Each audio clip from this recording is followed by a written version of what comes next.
Hello and welcome to our next Facebook Live discussion, mental wellness, coping with the COVID holidays. Man, is that something else or or what? So my name is Dr. James Simmons. I am the host today and founder of Ask the NP.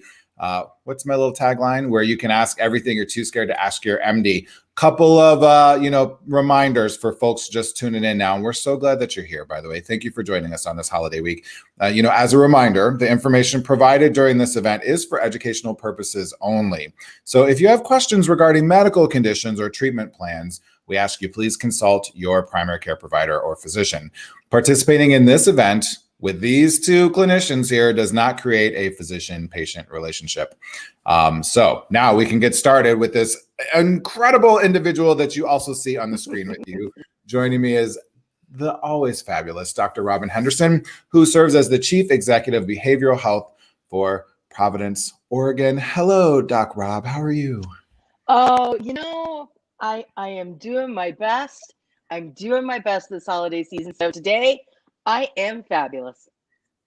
Awesome. Whoa. We have not heard a lot of fabulous in 2020. Like not a lot of folks are getting to use the word fabulous. What is making you fabulous today?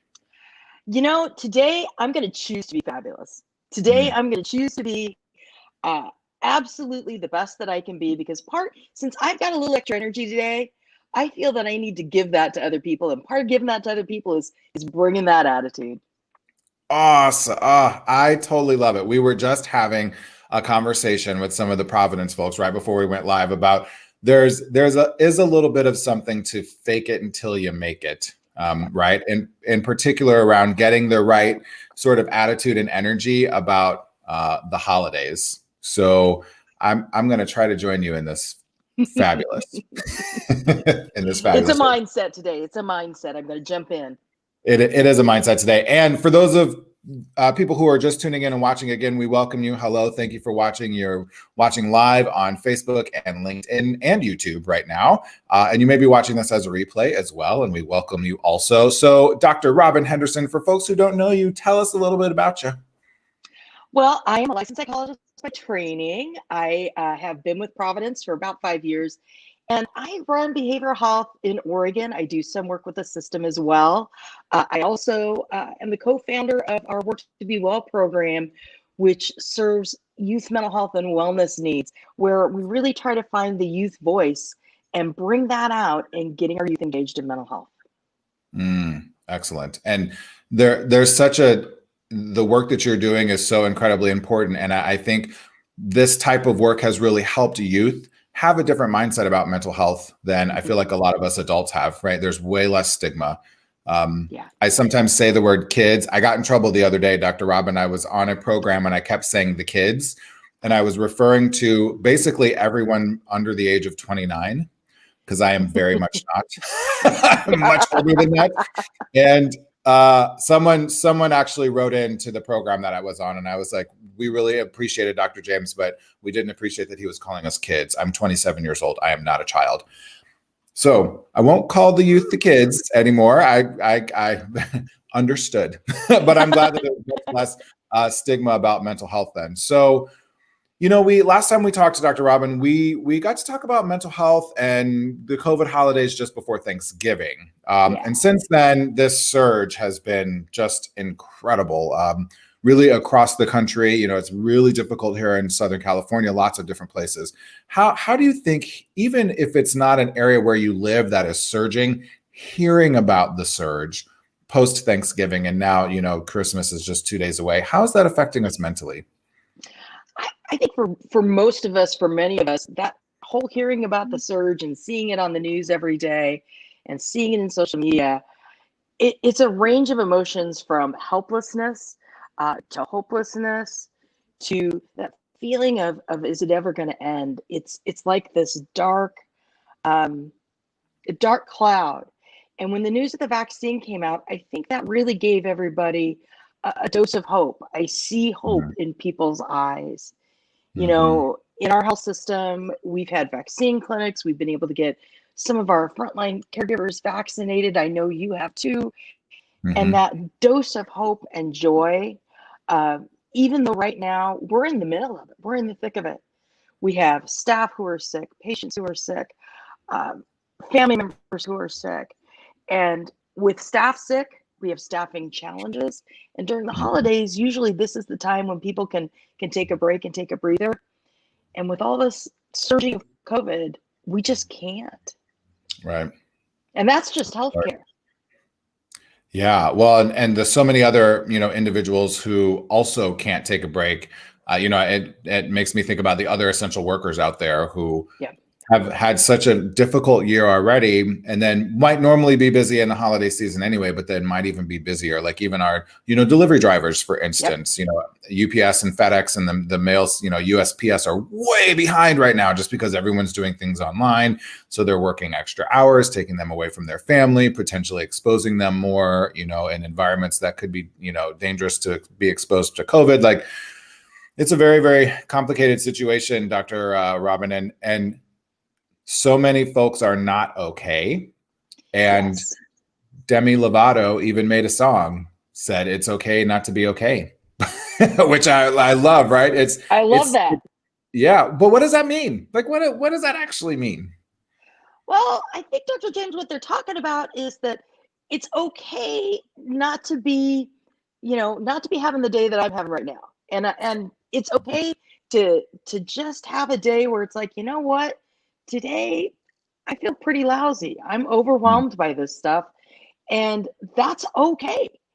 And owning that and saying, you know what? I'm having a really tough day today. I've had a few of those. I think yesterday is a great example of a really tough day. Um, mhm.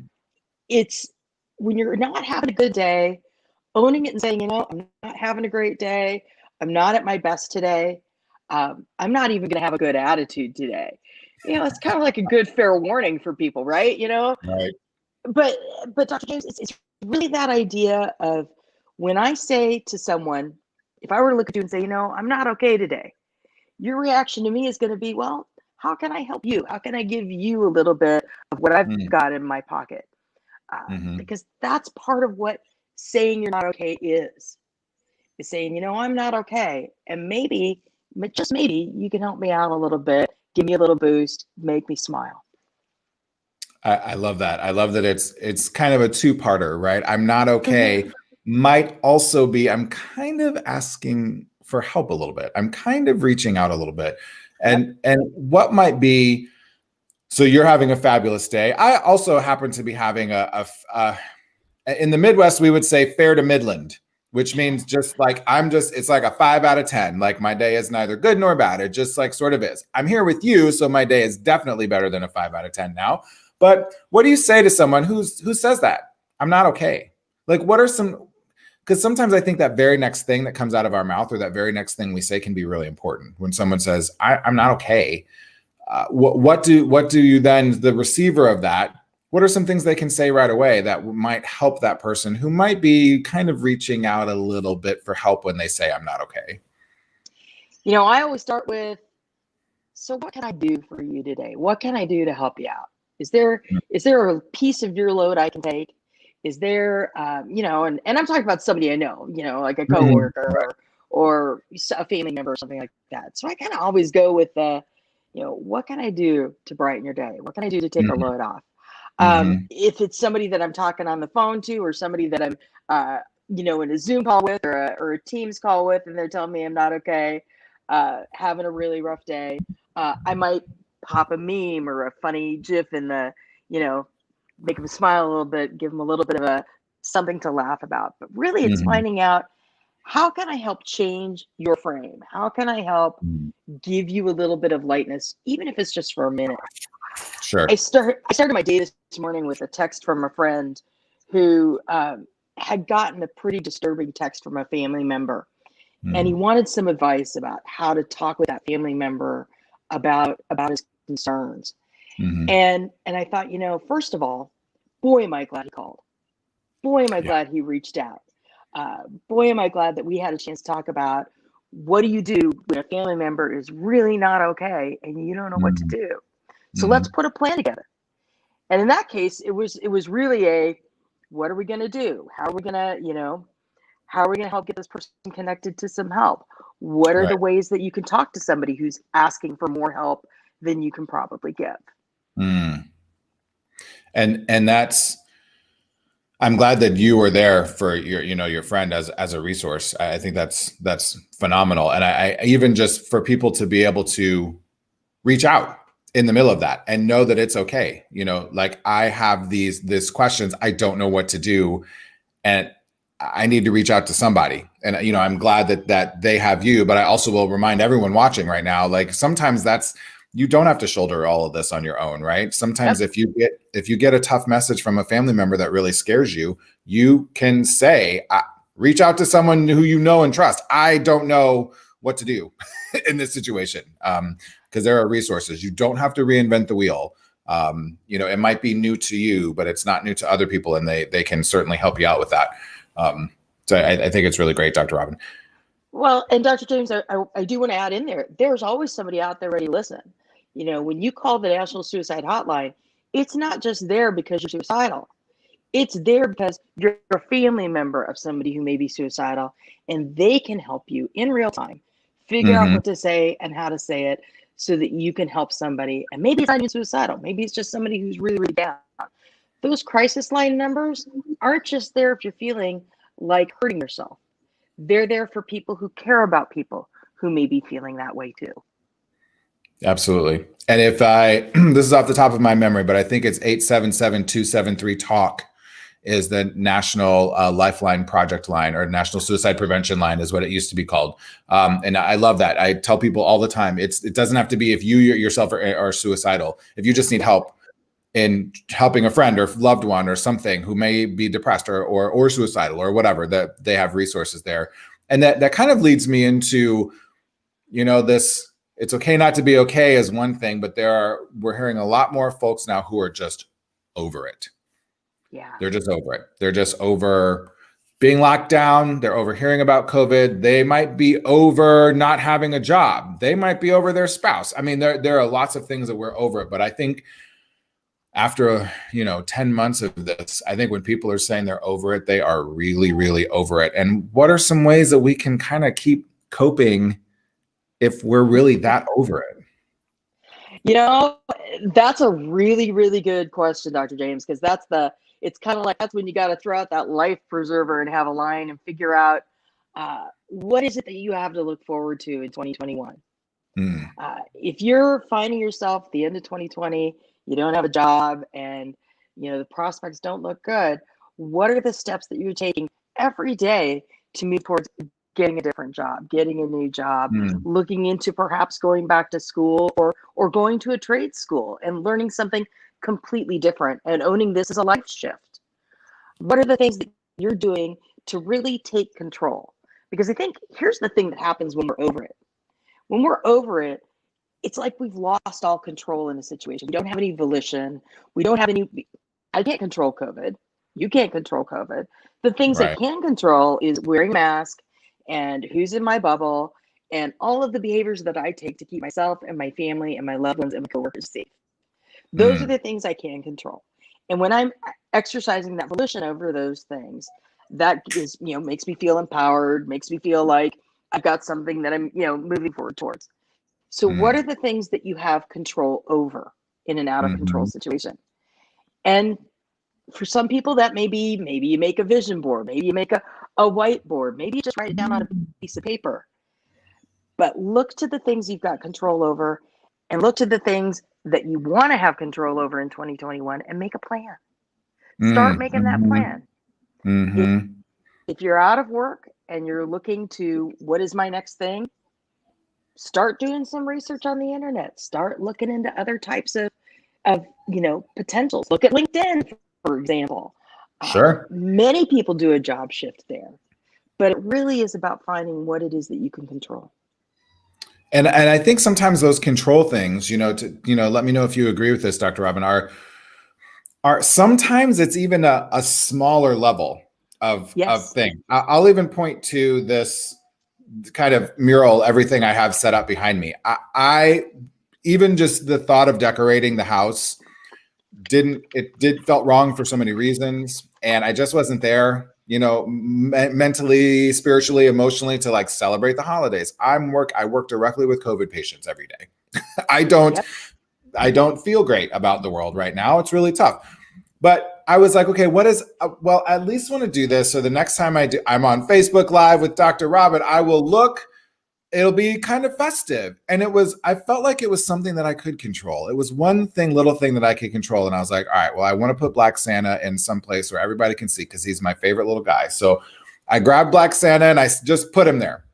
And then I was like, oh, well, maybe I'll start to sprinkle in some of these other things. And lo and behold, I could control this thing. And it did Yep. help with some of my anxiety. It did really help with, changing my attitude a little bit about, my approach to the holidays, which still isn't great. And I don't have any expectations that it's going to be wonderful, but I was able to control something even smaller. Like I can't clean the whole house right now. That feels overwhelming, but I can sweep the dining room. Okay. That was a good start, right? Even I think for some folks, it's even down to controlling the controllables, even on that level, I think. No, you are totally right, Dr. James. That is exactly it. What are the things that I can control today? For instance, I want to get healthy. So I'm going to start walking. Okay. Well, maybe I'm only able to walk 5 minutes a day. Great. Mhm. Today it's going to be 5 minutes. Tomorrow, let's make it 6. And then let's make it 7. And then the next thing you know, you're walking for a half an hour. Mhm. Whatever thing it is that you want to work on, start taking little bites out of that. Start taking little pieces out of that. I love the cleaning the house example. I know a lot of people have gone through and cleaned their house and cleaned out their closets and cleaned out other types of things, and that's a great thing to do, uh, Right. because again, it gives you that little piece of control over something that you can have efficacy with. I think that's Yeah. part of why a lot of people in this pandemic have gravitated to puzzles. Have you noticed that? It's awesome. I think Right? it's so fantastic. And so I almost find it cathartic watching other people do puzzles because it's Hmm. sometimes it's a little overwhelming for me, but I also get it. Like it's also kind of almost an ASMR thing. Like I'll watch YouTube videos of people doing puzzles. And I love that there are so many more of them now because of the pandemic, right? I can control this puzzle, I Yep. do it. And at least for those of us weirdos who can't do puzzles, don't ask. I have a doctorate degree, but I can't do a puzzle. But I can't do a puzzle. But I like to watch people do puzzles, right? I'm like, oh, I'm gonna watch this person do that puzzle because that's super fun. It's something that helps. Yeah, and we've got to find those things that help. And I love the analogy with the Christmas decorating, with the holiday decorating. I've seen a lot of pictures of people who have decorated for the holidays in new and interesting ways. And many people were putting up their decorations right after Thanksgiving because it Yep. just really gave the opportunity to have a space that was, even if I'm not feeling festive, that's festive. It's really awesome. And that I think there are some other things that people can kind of start to do to sort of change these things. What are some other, I know we're kind of here right now. We've touched on a few, but do you have just off the top of your head some sort of other kind of real tangible ideas that people can start to do to help themselves kind of feel better in this time? I mean, we're in the middle of COVID. Most places have gone back into some semblance of a pretty significant lockdown. And it's the holidays, right? So most folks aren't seeing their families because of this. So what are a few other things that you think we can kind of do to get ourselves feeling a little better? So one of the things that I did this year was I made my friends self-care kits. I got some bath bombs and pretty smelly lotions and candles and other types of little things that people normally don't buy for themselves, but they Mm-hmm. smell good, they feel good, they make you feel good when you're in them, and they're just little things. And giving somebody a little self-care kit kind of says, you're important to me and I want you to take care of you. That made me feel really great. And I spent a Sunday with a friend driving around Portland, dropping off self-care kits on people's doorsteps and kind of Oh, doing that like you used to do when you were a kid, when you would put the flowers on somebody's yeah. doorstep and ring the doorbell. I put a little self-care kit and ring the doorbell and go smile and wave on my way out the door. I find Right. Hey. for other people brings me joy.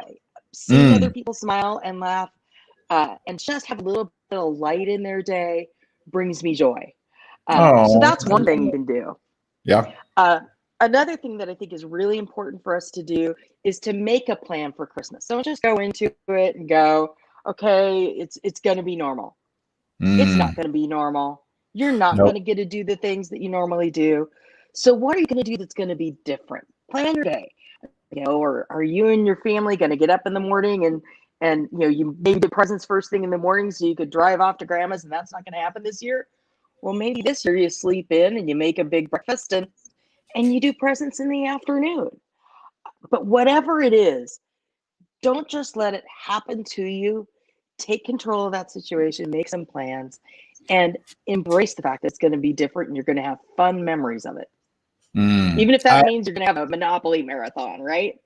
Right. Or whatever that thing that's different is. My partner and I have had a lot of conversations this year around expectations and how we Yep. have realized so much of our sadness about the year, but even in general, lays so deeply ingrained in our expectations, where that if we then manage our expectations, we're happier. And so there's a saying there's some catchy little phrase about expectations and whatever they do to you. I know there's something in there, but I can't remember it. But we just have managed our expectations. So we kind of started, a little bit in the summer. We're travelers and we just obviously have not been traveling this year, but we started earlier in the summer and we have really taken this approach. So we're doing it again for Christmas, right? My partner has a huge family. And I have a kind of moderate sized family in the Midwest, and we're not seeing anybody, but we changed our expectation that is what makes a good Christmas. Instead, we redefined what's going to make a good Christmas holiday for us this year. And it doesn't have to be for forever. It's just for this Christmas. And we're now able to sort of make those things happen this year. And it has relieved so much anxiety. And it has helped kind of change the energy around like how we feel about this holiday, which doesn't feel normal, but at least we're going to be able to kind of meet our expectations. If it does that make sense, Dr. Robin? That's exactly the right thing to do. If you go into it and you adjust and change your expectations, it's not a commentary. Here's the thing. There's not a contest. There's not a standard that says this is what Christmas should look like. There's really no rule book that you can go after and go, oh, you've just violated the Christmas rules. I think the reality is, right? How dare you? Right. How dare you? The reality is, this is an opportunity to make your own rules, to make your own expectations, to make your own, if you could do anything Christmas Day, what are the crazy things you do? And maybe the crazy thing you do is not open your presents until the next day. Right. Just whatever for it is. something fun and different. Exactly. But expectations and management of your expectations and management of the expectations, especially kids. I mean, that's one of the hardest parts about this is for kids, they just don't understand. I can't see Santa Claus. In up here in Oregon, we have Black Santa in Oregon, and he's in this large, gigantic plastic ball. Right? Of course he is. And he travels up and down I-5 in this large, and he stops in parking lots and things like that, so kids can come and talk to Santa. Oh, that's great. It's the coolest thing, right? That's so awesome, right? But find the things that kids can safely do and do them. Even if you don't have the energy to go drive and see Christmas lights, your kids probably really want to, and it might be kind of fun. It might be fun, and there's so many different places. I know now I live in Los Angeles, so there are quite literally a dozen of them here. But in most communities, most places are doing some sort of drive-through light experience. Yep. And those are actually helping generate jobs. And so there's people who work to set those things up and take them down who also work at them. So if you have the financial means and you want to sort of continue to support your community and even support the artists who are thinking creatively and differently in your community, that could be a new family memory, right? We make some hot cocoa, we all pile in the car, we kind of go late at night so we can see the lights, and we do one of these drive-through things. I think there's lots of different sort of fun, creative ideas that people can do to really help change that energy and control the controllables and have different expectations around what they think, Christmas might be. I think that's amazing. We mentioned lights, driving through light shows, and you've mentioned putting up lights and things like that a couple of different times. Is there some truth behind like decorative light therapy? Like, is this really a thing and does it help?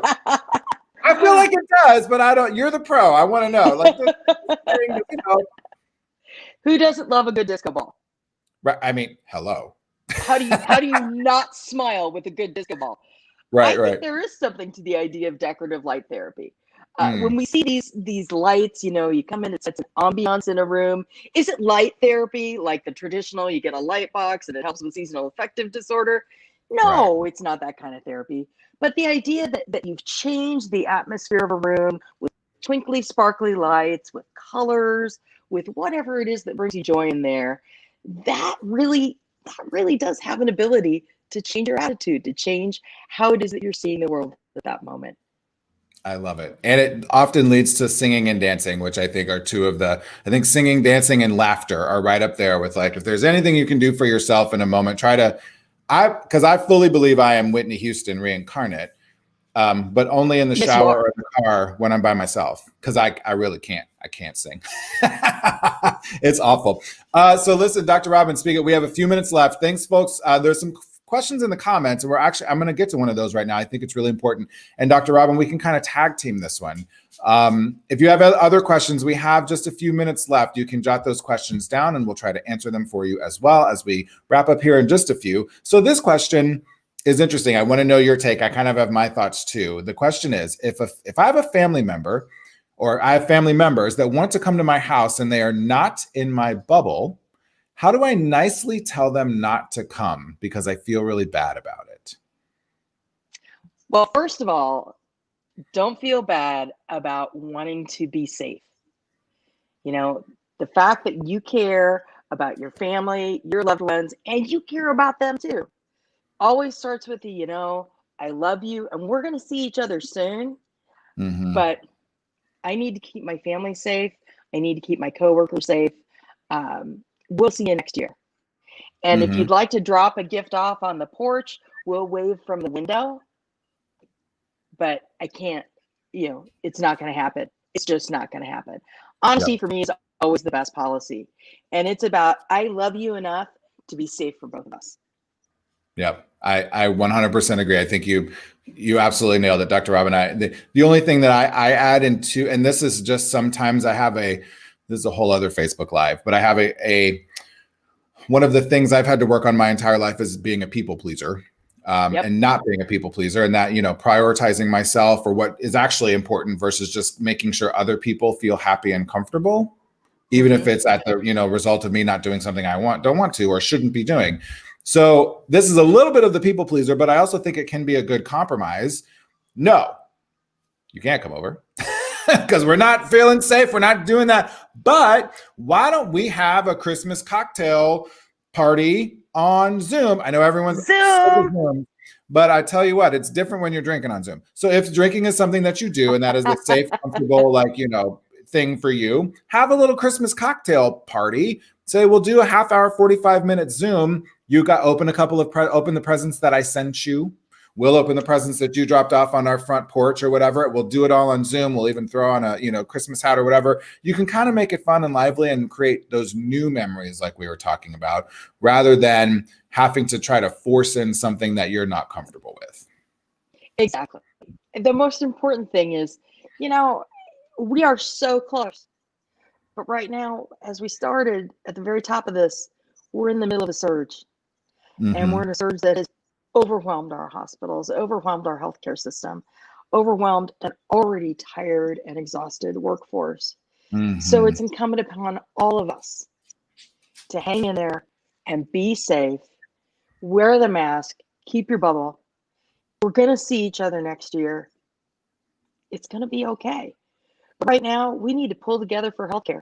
We need to pull together for you, Dr. James. We need to pull together for you.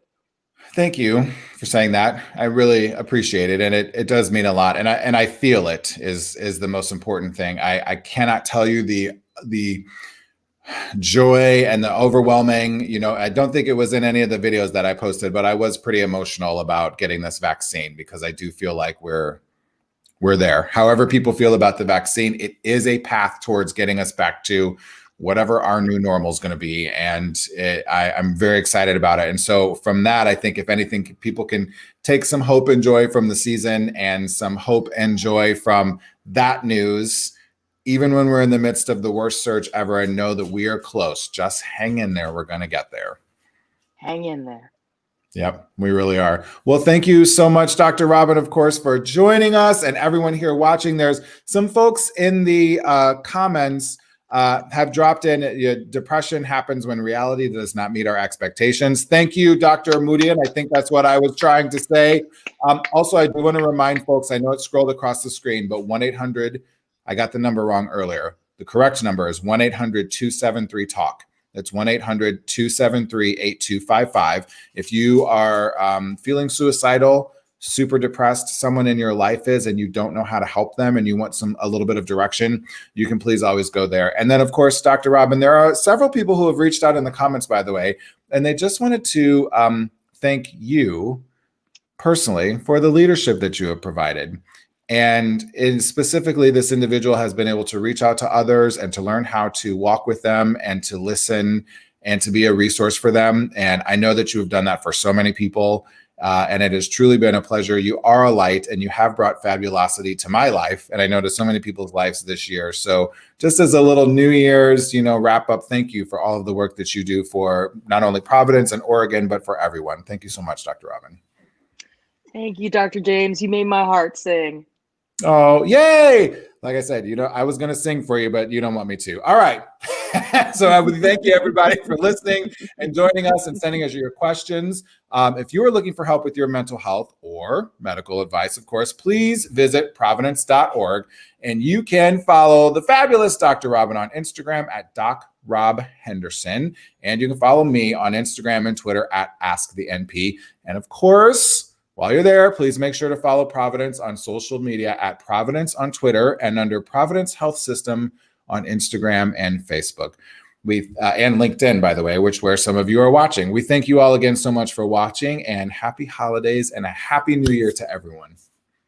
Happy New Year. Hey, 21. Yay. Yeah.